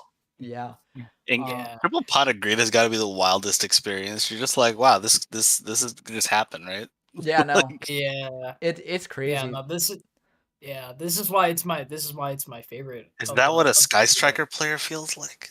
Yeah, you just got the engage. Yeah. But yeah, I mean, it is like, listen, I always mention these formats and talk about them and stuff, and I'm always like, there's always something special about a format that would make someone like it potentially, right? So you should never dismiss a format out of hand. I do think that this format does have some very unique qualities that makes it actually like a bit more fun to play than you might expect. Yeah. Like the Wicked Worm Beast being playable, for instance. I love the Wicked Worm Beast. I mean, Wicked Worm Beast was my favorite card in this format, and then by extension, Yugi Kaiba, just because, like, I mean, you watched my old Yugi Kaiba videos. I was grinding the Wicked Worm Beast. I was like, I'm gonna play Wicked Worm aggro. Yeah, I think this deck is sick, and not many people are playing control. it. So yeah. And it's, I mean, in Yugi Kaiba, honestly, it's probably not the best. Like, it can't really deal with stall mill, which is a major problem for decks in that format. But it still is very fun to play, and I think it's like a decently skillful deck to play. So it's good to sort of like test yourself, just seeing if you can win with it. But yeah, people have had success with it outside of me as well. Like, there is an iconic duelist in Format Library Discord known as Deo Zomph, and they ground the ladder with Worm control for a while, and they have a legendary rise in the rankings of Yugi Kaiba over there. So, pretty cool to see. Incredible. Yeah. Interesting. Yeah. No. I remember. I think when we had the Yugi Kaiba tournament, I think it was like, if I remember, it was like my best showing for like that time. I think was that one with Worm Control. Yeah, I may be wrong though. But yeah. I mean, the deck is sick. It was a really fun deck. Well, yeah, it's surprisingly good, and you wouldn't expect Worm to be actually good or have, sort of applications, because it's just like, it feels like a starter deck Kaiba pack filler, but it actually is surprisingly decent and, fits this meta and fits like the Yugi Kaiba meta because it dodges Soul Exchange and stuff. So yeah. It's very neat. No, it's ironic too, because like Worm sort of is really good in like the stall mill for SDYK, because they can't really remove it, and so you just keep poking for 1400 and you can just use a remove one. They can't really do much about it. Yeah, and if they card D it away, like, you draw an extra card for it, which can be bad if you're about to, deck out and your opponent's like firing triple card destruction, but it can also be pretty decent because you draw another out potentially. There's some comments in the YouTube chat that I want to get to real quick before I forget. PG Arts of Darkness says, Book is nice for big brain plays. Agree 100%. You can do some really crazy stuff with Book of Moon if you're able to set up for it. Like if you're playing flip monsters and stuff, you can do some cool stuff. You can book a Snatch Shield monster. A lot of cool applications to it there. Celtic One said there are later formats for Remove Trap is more playable because there's more face-up trap cards that are infinite. That is true. I do think that, though, in those later formats, there are better sorts of spell and trap removal cards than Remove Trap. But it is let's go Trap Eater. Yeah, Trap Eater is a card that you can potentially use instead and give you a monster as well. A lot of archetypes have, like, in-archetype spell and trap destruction. But that's much later in the game's history. I mean, also later we get good old MST. Yeah, MST as well. Like, that can hit face up traps. That's a card. What is that? Does it negate though? Yeah, no. I think it does that too. Well, to be fair, if it's a continuous trap, it will negate. Yeah. So effectively, yeah. Yeah. But and it's not Battle City, but yeah. Yeah. The thing with continuous traps is that they work very weirdly in these formats, which is always something that, like, people who played more modern formats have issues with, and I don't blame them, because it's like a very strange ruling. It's very counterintuitive, and also if you like try and explain it, it's like, okay, you can't activate a continuous trap when it's first activated. It's just like, what does that mean? But yeah, you activated it, but have you really? Exactly. Yeah. No, like, it becomes confusing too with like cards like IO or Skill Drain. It's like, you can technically respond, but it's not the same with like Royal Oppression though. Yeah, because it's not like a trigger effect. I'm so happy they just updated or not an ignition effect. That is, I think somewhere in, I don't know, like 2007, 2008, because like that makes more sense. Yeah, no, it's something. I think in the OCG they did play by that for continuous trap ruling. The one game that Blah is in, the match, we talk about OCG potentially having continuous trap ruling. But wow. yeah, but it Man. is like an interesting sort of quirk of the game at this time. Yeah. I'm not gonna lie, this Wicked Worm Beast is putting in the work. It's putting in work. Wicked Worm Beast, can't underestimate it because it's just annoying to deal with. The only card that really hard outs it is like Trap Hole at this point in the game's history. And legitimately, I think in this format, it might legitimately be like one of the better monsters. I agree. I think it is the best monster in this format. Probably, like 100%. No, like, it really is. Yeah. I actually put as the thumbnail for this stream Wicked Worm Beast. And I said worm gaming, because this is worm gaming. We're seeing that here. We're also going to see leg gaming. All right. This Exodia piece is going to put in some work. Leg for game, Yeah. Hey, you got to do something with those Change of Hearts. Exactly. If it's reinforcements, then you could do leg for game. Looks like the legs hitting first, though. Wouldn't it be so funny if it was one of the arms and it was actually closer to lethal? Because like the arms are 300 attack, right? Or am I crazy? They're 200. All the they're non. They're all 200. Oh, that is really. Leg for game. It could have been leg for game. Yeah. It could have been. Come on. Yeah. But what? We'll say it's leg for game. Yeah. It's leg for it's game. effectively leg for game. It would not happen without leg. Exactly. Yes. Yeah. Oh man. Lego. Yeah. Yeah. God. PJ Arts of Darkness also says in the YouTube chat, games can just be won by getting into 1 or 2 pots of greeds. That can actually come up, yeah. If you're just going into multiples. Turns out Pot of Greed's a pretty decent card. Yeah. And it's honestly one of the reasons why I think it was limited. Because like on the surface of it, and someone put a joking comment in the sort of banlist reaction that I did, where they were like, why did Upper Deck, limit Pot of Greed? I mean, the Pokemon TCG had Bill, and that was fine. And I know that they were joking, and I sort of played along with the joke. Yeah. But it is kind of interesting because, it isn't necessarily as big of a swing as something like Raigeki, Dark Hole, Monster Reborn, like on the face of it, right? It's just like extra cards. But the issue is that you can wind up in these lopsided scenarios where someone has so much advantage over the other person that it's just kind of inevitable. And yeah, so I think limiting Pot of Greed really does help with that. Yeah. Pot of Greed didn't. I don't think like it needed to be banned as early or limited as early as it did, but I'm glad it did, because like it would have had to at some point, like pretty soon. Yeah. Yeah, definitely. Yeah, and it's just kind of a gross card. Like, I'm a big Saki card defender. Like, I made a video about defending sack cards, and I think that every format will have its sort of sack cards, but like Pot of Greed is just like, I don't know, it's just like free. There's no thought to it. You just play it, you profit off of it, and then you move on. I don't know.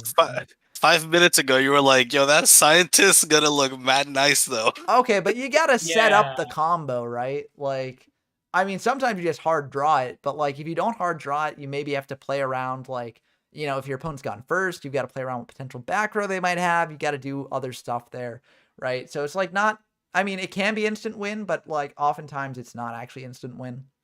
But like Pot of Greed, I do find it fun. Yeah. I sort of find it funny that like I feel like there's now sort of this. It's like I think a bit of a meme now where people like Pot of Greed comes back, but I feel like in the modern game, to be honest, with how things are, I'm like, maybe it's because I watch like all the MBT like moron banlist tournaments and I'm like, well, is it like it's good? But I feel like people are like, oh, I'd rather play Prosperity. Now. Yeah, if that restricts you from playing Pot of Greed. So Pot of Greed being limited, no one would play it because Pot of Prosperity is just. I disagree because people still play Desires, right? So if people play, I guess it depends on the deck. Yes. Yeah, it depends on the deck. If people play Desires, they can just play Pot of Greed instead, right? Absolutely. Unless you're playing like Grand Magi. They could just play both. You could play both. Yeah. Yeah, just play the Like that's your Sword third Soul would be design. living large. Oh yeah. Oh yeah, they would love it. Oh. Obviously, I know like Sky Striker, they would want their pot of greed and all that. There's a couple of decks that would want it, but it is interesting how it would be becoming. It would be like more deck dependent, funnily enough. Yeah, well, interestingly enough, I think that Engage is actually better for Sky Strikers than Pot of Greed because because it's a searcher. Yeah. It's like, what if Pot of Greed, but also reinforcement of the army? Yeah. Yeah. God. But they printed that on a card. They did, and then they brought it back. And we're seeing Ultimate Offering popping off again and bringing out multiple double worm. What is this? Okay, Pendulum summoning? I'm declaring SDYK worm format, and I don't care if it confuses people into thinking we're talking about Yagan and Zex. Yeah, see, the thing is, I was gonna say, what happens when Hidden Arsenal 1 comes out, and you got like Worm Apocalypse, and like, you know, it's like no, the real worm. No, real worm, not the alien worm. Yeah. Yeah, no. I do love worm as an archetype. Reptiles. No, actual like Hidden Arsenal worms are very cool. Yeah, they're very fun. I will be experimenting with that in 10 years when I reach the Hidden Arsenal sets. I would love it if there are more than like 3 playable ones, but you know. Yeah. We got more funnily enough, I like let's go. Nice. Yeah. Let's go Skull. Okay, but funnily enough, I saw the new Ice Barrier support, and I've always sort of been like a Ice Barrier person, and like I don't know, I've seen them and I'm like, Jesus Christ, these cards are actually like really They are custom cards, yeah. Oh, that's what you have to do now for old archetypes, right? You have to print custom cards because they just can't function in the modern era. Yeah, I take some issue with that sort of philosophy because a lot of the times the custom cards are just like generic. Like they don't really fit the archetype, which I know I'm not alone in that complaint. Where it's like, but I mean, sometimes you have to do that to make things actually viable. There's some, like, for example, the new Naturia cards, like, they just cut out, like, essentially every old Naturia card, outside of, like, Sunflower and I guess the Trap. Yeah, so, like... Which I think is weird, because, like, but that's not making the archetype playable, like, really, you know? Yeah. I guess if it gets you to Beast or Barkin, I feel like it's still like their goal is still the same thing now. It's just it's a lot more efficient. And to be fair, I know they do play some of the older ones, but it's more so they're considered like I know like they were more like Garnets as opposed to like, oh, this is very integral to the card. Yeah, we're not like actually I don't even know what Naturia was trying to do, honestly, in 2011. I don't think they tried to do anything. Naturia was basically they would set the one rock guy or the cherries. That's a pass. Yeah, bamboo shoot. Or try to make bamboo shoot. Actually, No. Yeah, Naturia is bamboo shoot turbo baby. Yeah, everything's stun. Well, I remember being a young kid and the sort of like spoilers for the Naturias were coming out, and I was like, these cards are insane. You know, and they just read you can't play the game, and then it's like, well, first how do you get them to work? Well, to be fair, Beast and Barkan are insane, and even Landois. Well, that's the thing with Ice Barrier. Ice Barrier and Naturia are both like really bad, like Floodgate archetypes, except they have crazy synchros. Yeah, not true for Naturia anymore, and Yeah, possibly not for Ice Barrier anymore. No. Oh yeah. Yeah, no, like they're good now, but like when they released, they were just. Oh yeah, PJ Arts of Darkness brings up another fun combo that felt like a custom sort of build. Lyrus, I can never pronounce this card, but you know the Lyralust. Yeah, but it's like the one that copies like the fusion one, and then Tyrant Neptune. Oh, Nightingale. Yeah. Oh, plus Tyrant Neptune. Yeah. Like that combo felt like you know what? I'm glad Tyrant Neptune got like a thing that he could do. It was just a very weird effect. Yeah, well, it's interesting. That card is really funny. Yeah. I think it's really cool that that's actually part of a series of cards from the GX manga, and there were a bunch of other planets and things. Wait, you're telling us GX gave us good cards? Well, Neptune was like the only good one in the series. Yeah. But yeah. Future Fusion, at least. I think they had to wait until like from 2005 to like 2007 until we got good cards. Yeah, no. Cyber Dragon is GX. Yeah, so to be fair, Cyber Dragon is the best GX card. Yeah. Funnily enough, from the GX manga, we also got Light and Darkness Dragon, Tragoedia. Stratos. There were some Stratos. There Yeah. were some good Stratos. cards there. Ocean. Yep. Terra Firma. That's crazy. The most broken one. Yeah. That one. That's the fusion everyone summons, right? Yeah. Well, I mean, It's you can send Ocean off of It's Prisma important. with it, so you know. You could. Yeah. That's fair. Yeah, and or you sorry could be a for, real man and play Woodsman. Yeah. Sorry for no. Sorry for everyone in the chat who expected like old DM era content and has just been treated to a lot of future archetype discussion and things like that. Yeah.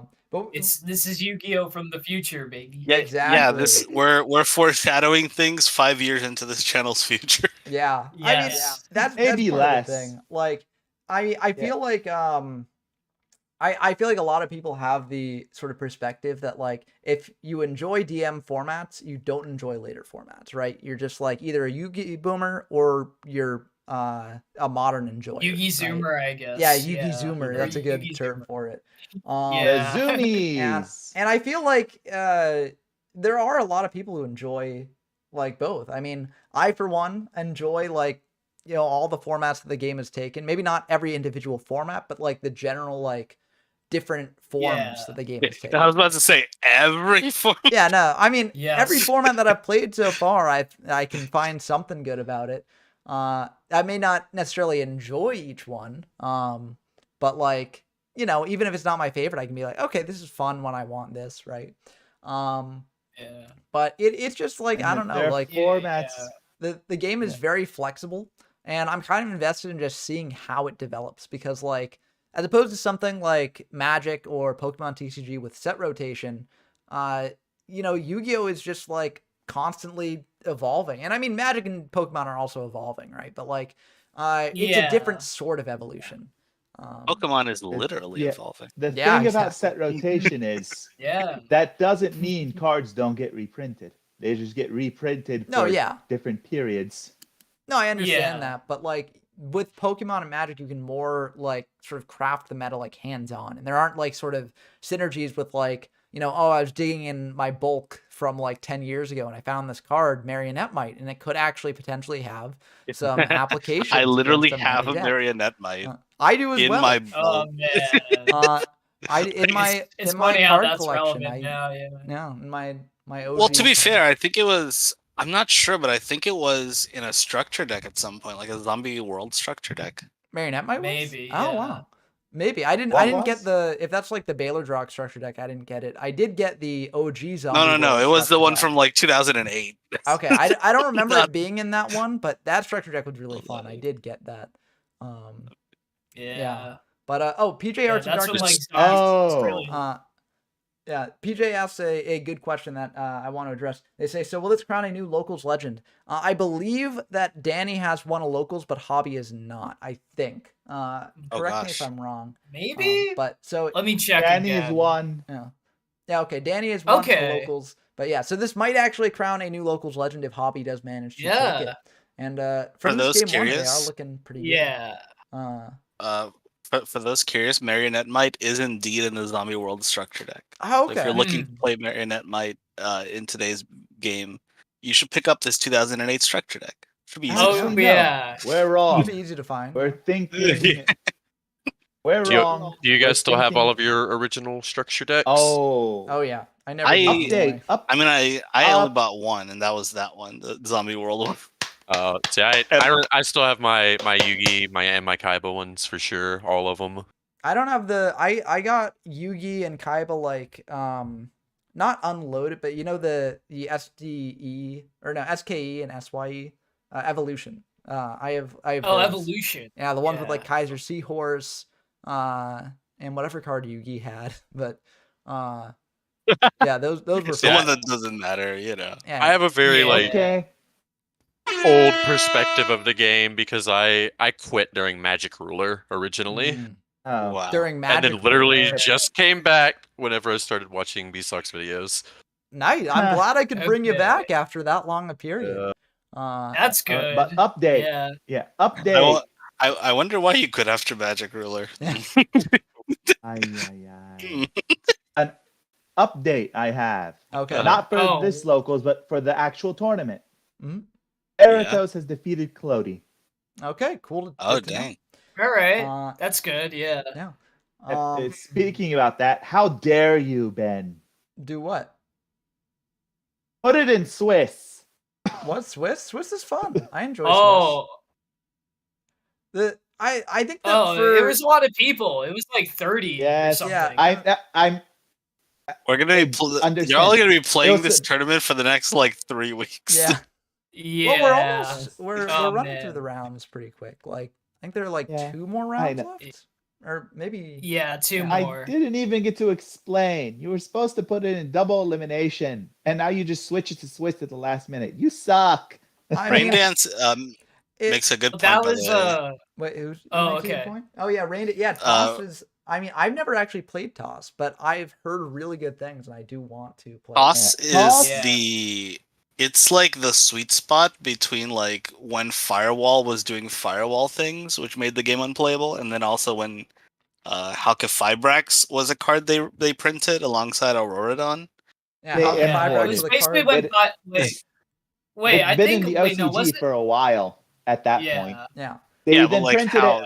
Yeah. Yeah. This was basically this was basically the time when I think like Firewall I know was banned, I think, and I think before like Hauke was down. It was like exactly. It was like a Master Rule 5. Yeah. What people call it. It's That's really like the one thing I think that turns people off of Toss formats because Master Rule 5. Master Rule 4. Or Master Rule 4 rather. Yeah, that's the one. Yes. Yeah. Yeah, which to be fair is not a good Master Rule, but yeah, it's not too bad. Well, the only bad part is the Firewall shenanigans. Yeah, I just think I feel like it.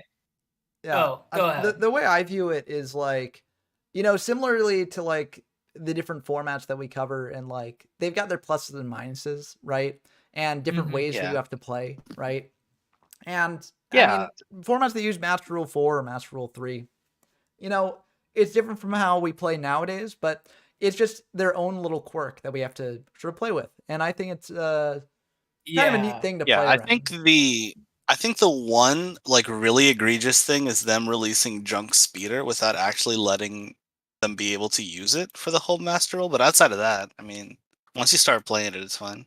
Yeah. Oh yeah. Well, now they're just doing that now though. Like Synchron just be killing it currently. Yeah. No, I think Master Rule 5 is actually like amazing. Yeah. Oh yeah. It was I think a good compromise. Yeah.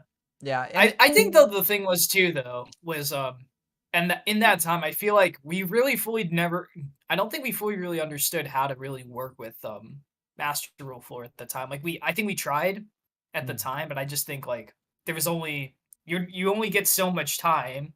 Yeah. Because it was a new thing. And so I don't think we were able to fully like really utilize that. And then I think especially when we got more links and when we were given more to do, I think it really did like affect and like change. That's I think that's why people look back at Toss fondly or like still play it, right? Because it was like a bit of a slower format. Because it didn't have all the crazy links, and then it had the crazy links that it had before banned. Worm once again putting in work. Let's go. No. And I guess it was a bit more manageable too, because I think like Thunder Dragons were still pretty big. Colossus was and Thunder Dragon only linked to open up spaces for their fusions. Sky Striker didn't really go up in links until they're going to win the game. And to be fair, Thunder Dragon also had some Summer Summoner, which was pretty good in that deck. That was the link they used. Yeah, I think that was the link they used. Going for game off the Skull. That's a right. play. Skull, baby. That's a pretty big play. Let's go. How many Wabokus in grave? No Wabokus in grave. Oh my God. It worked. Wow. Sometimes you just got to do it. Yeah. By the way, can I just say, speaking of Thunder Dragon, the thing that I do not like the most is that they never gave us like an actual Thunder Dragon art for the original Thunder Dragon fusion. It's just two-mouthed Dark Ruler. Yeah, but red. But recolored. But red. Electricity though. Yeah. Like they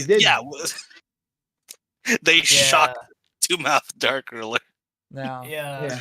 No, I think like I think the only thing though with Thunder Dragon when it came to links though is that I guess it depended on the build because I know eventually they started to sort of do like Dragon Link stuff at a certain point. I just don't remember the timeline. Oh yeah, they did that. Yeah, and like guard dragons and all that, and that was like yeah, a whole thing too. When they finally started dealing with it, it adapted. Yeah. And they eventually banned Colossus for no reason. I think like Colossus could have gone to. Well, I don't know about no reason. Hold on there. Oh no, Colossus. Yeah, no.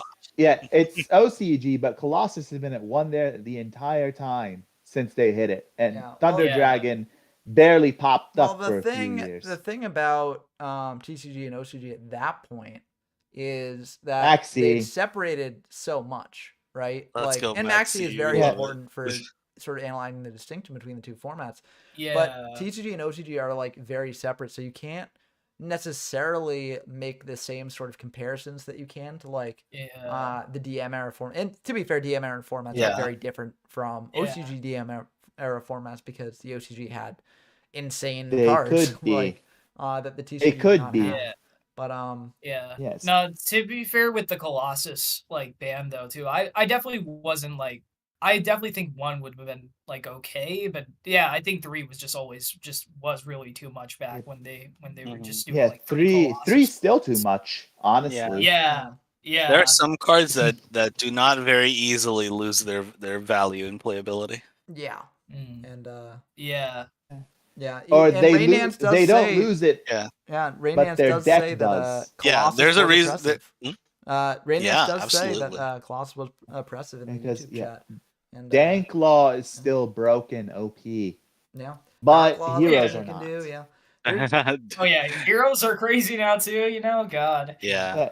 But I'm looking but in forward comparison to, that to everything else. I'll probably spend a fair amount of time in TOS in 30 years or so when I reach let's go. So like what's funny is we say that, but like realistically, we're actually, like I said before, the last tournament, I think we're going at a pretty nice pace. You know, we've kind of kept it in Yada for a bit, but that's because there are a lot of new decks that pop up. Yeah. We're going to have points where we're going to face plant, though. Oh, well, there's going to be... So the nice thing is that there's going to be points where there's going to be a lot of decks to discuss, and there's going to be points where there's not really going to be much to discuss. And so I think, for instance, like Dark Crisis is going to be a point where there probably isn't going to be too much to discuss in terms of like new decks coming out. Skill Drain, Skill Drain. You got Sook as well. You do have things that do come out in Dark Crisis, which will potentially warp the metagame. And also DD Warrior. And the meta decks that have been discovered so far. Yeah. No, wait, is that when Vampire Lord comes out? Oh yeah, Vampire too. So, but it's put to 1 immediately. Yeah. So but you got 3 turtle though, so all I'm gonna say is Upper Deck hates fun. Vampire Lord is the coolest card ever. Yeah. This is all matching the OCG. Vampire format actually almost 1-for-1 matches the OCG ban list, limited list before Chaos arrives. Oh, Nami, Butterfly Dagger Elma, let's go. My favorite. That would be a fun thing to do. Although I'm not sure how much folks... I will make a Butterfly Dagger Elma video because it is very iconic, but for a lot of FTK decks like that are a bit less consistent, I'm not sure how in depth I'm gonna go. Like I think I might do a reversal quiz OTK deck video for Yada. But popular deck at the time is Library Exodia. In TCG? Oh yeah. Oh, OCG Library as well.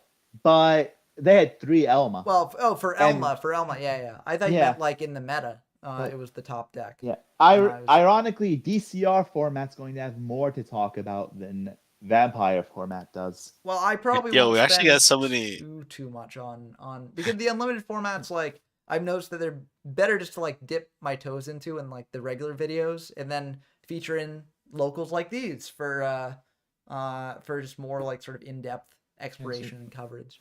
I'm just saying gonna lie. There's more. There's just more to cover there, like 3 Vampire Lord, 3 Elma, etc., and 3 Scientists. Well, disgusting. But 3 Scientists is also carried over from Breaker as well. But it's limited at that point. In Breaker, and then they unlimit it in Vampire. What? Scientist Yeah, is the no, when I said first Breaker, card. that carries over from Breaker. Yeah. Because Magical Scientist comes Yes. out in Magician's Force. Oh, yeah. But So they looked at scientists. They were like, "No, this is probably fine," and they were like, "Actually." yeah, I've said it before, but the UDE basically got the list from Konami. It's curated. But Breaker, Vampire is really the point where the curation starts to lessen. Cards like DD Warrior Lady are going to be at 3, for example. Yeah. And I think that's honestly a healthy thing. Like, I think DD Warrior Lady makes for some interesting sorts of game states. Trap Hole on the wall is one way to really get rid of it. And so maybe Let's go. Daniel will get a bit of a reprieve. Reborn on. Oh, they got the summons. No, you get the worm here. I'm not gonna lie. I would have gotten the worm. Yeah. So it is a bit of a trade-off. Does he have another worm? Is the question. Yeah, that could be that too. Yeah, that could be it as well. But yeah, it's a bit of a trade-off because like, and I think this has actually come up in my like worm videos for Yugi Kaiba. I think there was actually a game I showed off in one video where I basically said like I majorly misplayed at the end of the game here. I reborned Lodge In and I should have reborned Worm, and I would have won if I had reborn Worm instead. All I'm saying is Worm would not have died to that dark hole. Yeah, and that's why it's. But he got the swing. But, he successfully got the swing, so it's not all that. So bad. it still worked out. But if Danny Droid had like a Waboku or something, they felt used there. But, but the thing is, I guess it's just they chose not to. Yeah. But I mean, I think that Worm is just good at applying consistent pressure as well, which is like. You could go for a swing or you could go for consistent pressure. And I think in this format, the consistent pressure that Worm provides is potentially a bit better. But it is a bit of a trade-off one way or another, right? So, and at least you get your opponent to waste some removal. Like 2 dark holes are gone. So that's pretty decent here. But yeah, sorry we haven't been talking too much about the actual gameplay for those of you in stream wanting to watch it. But I do think that like there's an interesting thing about a lot of these Yugi Kaiba era formats where a lot of the gameplay is very, very similar. And that doesn't mean it's not complex or interesting. I personally think that Yugi Kaiba is a really, really good format. And I think it's a lot of fun with a lot of depth and complexity to it. But when when commentating games, it can get a bit repetitive where it's like, except for in like very interesting sorts of game states. Like, dark hole, crazy. Yeah, it's like Raigeki, crazy. Yeah, they're Skull. Yeah. Well, I mean, I will say I'm surprised by Skull. That one, actually, no, I'm not, because we have 3 Change of Heart. What am I saying? Yeah, there's 3 Change of Heart, so you can play 3 Summon Skull. It is a bit iffy though into Worm Aggro, as Worm Aggro can play a bunch of Wicked Worm Beasts, which can fade your Change of Hearts. Yeah, Worm just doesn't like care it fades about Soul Exchange. Yeah, exactly. Basically, in this format, Change of Heart basically pushes out Soul Exchange. Exactly. And that's why it's Worm format, baby. Oh yeah. Raigeki comes down for the Summon Skull. That makes sense. And Lodgin, last monster in hand. This Lodgin. Okay, maybe Lodgin should have been limited. I'm not gonna lie. Yeah. Well, it would be an interesting. It would be an interesting dynamic, I think, because Lodgin is the strongest level 4 beater. So if there's only one of it in the deck, it's like. You got to play around that one, and you've got to really like save that one for a time where you really want to use it.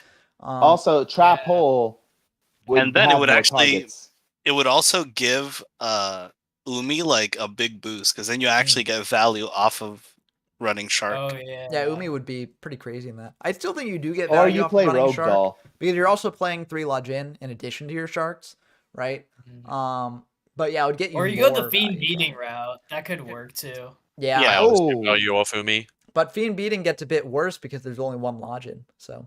Yeah. There's that. In a world with 1 Lodgin, I don't know if it's worth. Oh my God, we just have Beatdown is probably a bit better. This could be the end of the game if Hobby has a reinforcement. Looks like Danny is going to take it. Oh gosh. No reinforcements. Okay. Living on the edge at 100 life points. I was just waiting for the step. For Yugi Kaiba time.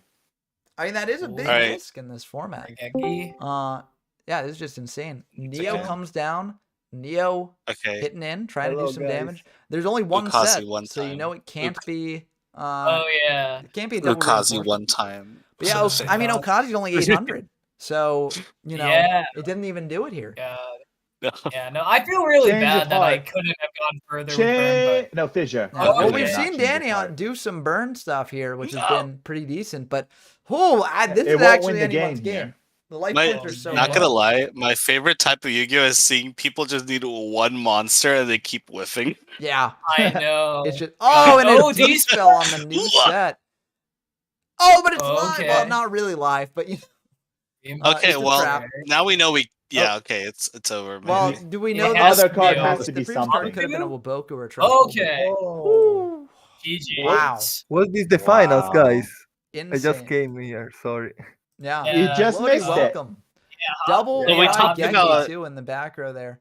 Yeah, Double I was doing reinforcements the as well. Aretos game. Wow. So, chat, while we did talk about every single format under the sun, instead of talking about this format is actually pretty fun in a weird way. It is. Yeah, it is. I do think it's more It's fun so to fascinating play to me. than to watch though, which is It's kind of like YK, Yeah. right? Where it's like there's a lot of stuff going on. Like everyone's just regeking everything, dark holing. Like it's just I don't know. Yeah, it really Okay. is. There's And you know what? also I was just gonna comparing the dynamic between LOB and SDYK. It plays very similarly yet very differently. Yeah, that's Yeah, definitely. we got Worm Yeah. gameplay after cool. all. Worm aggro Let's go. takes the tourney. Yeah. Always happy to see You it. know And- what? I'm happy. Yeah. You know what? Technically, I won because I made the list. So That's you know true. what? But you know, And- yeah. well, so you it- know what? Listen to me. It's Even though I kind of lost. funny Yeah. because this mirrored actually, if you go back to my old, video coverage, it's mirrored how I sort of viewed the format when I was first testing, where I was like, I played Worm and I was like, this deck is crazy. Worm best deck. Like it just, Worm can't be dealt with. It's just so strong. It's so good. And then I discovered Stall Mill and I was like, oh, Stall Mill gives Worm some problems. But in a format without Stall Mill, which was basically this tournament because no one brought it, Worm did actually take the W. So happy to see that. And Yeah. yeah, deck is so cool. Stop not bringing degeneracy. This is the format of degeneracy. Bring the degeneracy. Yeah, Well, unfortunately, I it was did not bring available to Burn, but play I this did it. time, But Yeah. All I'm No, saying, I brought Dark yeah. Magician Exodia, and my own Dark Magician did me in. So yeah, that was pretty epic to see on Yes. camera. That was pretty awesome. awesome. Yeah. Um, Yeah. I brought no, I- Exodia. Yeah. I actually won a match. Yeah, and Yo, Colgate, same. yeah, Colgate also brought I- Exodia one, and yeah, I cannot believe Exodia won a match in a format with 3 card destruction. yeah. I mean, it can Yeah. happen. It's something that even in like Yugi Kaiba, it can happen potentially. It's just You that just like have to believe. yeah, the reason Yeah. why People, it's yeah. not really played as much is because it is much more fragile, and there are just kind of better decks that have a similar style of gameplay. Like I do think Stall Mill is generally just better than Exodia because Stall Mill Stall runs the Mill hard counter to it. basically Yeah. crushes Exodia. Yeah, Yeah. and it crushes a lot of Yeah. And aggro as we decks as well. saw, so does Worm. Yeah. So, Yeah. I do think that like in formats like this, Exodia doesn't really thrive, but that will of course change in the next unlimited format that we will be playing, which is MRD format. Oh, that so- one is gonna be rough. Yeah. Let's go. That one's gonna be pretty Yeah. fun. Cannon Bird Because and I- Exodia. Oh, yeah. Well, I didn't for the MRD format video, I didn't really go super in depth in it because basically, I found that Exodia was just so good. Like you've got 3 Sangan, 3 Witch. Like that's just insane. It's very, very easy to accumulate your pieces very quickly. But there are some other decks that do benefit from it. Like, as you mentioned, Cannon Bird does benefit from it. Like, if you can get Cannon Soldier and just get a conga line of recruiters going, potentially with Ultimate Offering, you can just deal a lot of damage at once. But so there are some other things, and I'm curious to see what people will bring for that. But I guess there's a bit of a question here. Should we have that be next week's local, or should we do what we've been doing and sort of alternate with a, more quote unquote real format, and then go back to MRD the next week? I think Hear me alternating out. is pretty. Hear me we'll out. see. We'll do Magic Ruler Unlimited, where we just get to play 3 of every treasure. We will eventually do that. Oh, I'll put it this way. If we do I that, can't I'm wait. bringing Self Burn. Well, and I'm just going to kill myself. I don't think you In can do that. Minecraft. On Master TV. In Builder Minecraft. meta. Yeah. Okay. Yeah. Yeah. But Oh, man. I mean so I do like the alternating strategy better. Like I mean, like Soul said, I agree that I think it's nice. It also gives people who don't necessarily want to play these sorts of just crazy formats and want to just, play some retro formats that don't necessarily get covered as much. It gives them a chance to play more of that. So I'll have to decide on what we're actually going to run for that. So Oh yeah, do you have any questions for Hobby by any chance? Because they're here. Oh, Hobby's in. I didn't see you join. Yeah, welcome. Yes. Congratulations on your win. Thank you. Yeah. So how did you feel playing the deck? Because I know that you said that, you hadn't had much experience in this format. And you did very good for not having much experience in it. So Yeah, I enjoyed the deck a lot. These were my first 3 games of the format. Well, those are pretty good first games to have. I figured I wanted to be as aggressive as I could, and that worked out pretty well for me. Yeah. Would you say Worm's best deck? Until Mill comes around. Yeah. Mill's already here, just nobody playing. I believe in the Worms. Don't worry. Worms will win. But if you never face Stall Mill, does it really exist? Yeah, that's true. Is it real? Well, Is it real? Anybody bring it anyway. I'll put it this way. DK says it's real, so it's real. Yeah, I mean, it is Well, real. he wasn't here. He wasn't here, so it wasn't real today. Yeah, exactly. I mean, if I had played, I will say, if I had played in this locals, and I never play because I'm live streaming and stuff. But if I had played, I would have brought Stall Mill because I knew that no one else would bring it, and so I've just learned that we're gonna get to like 2020 Yu-Gi-Oh, and Beesthawks is gonna be like, oh boy, Mystic Mine, I can't wait. Yeah.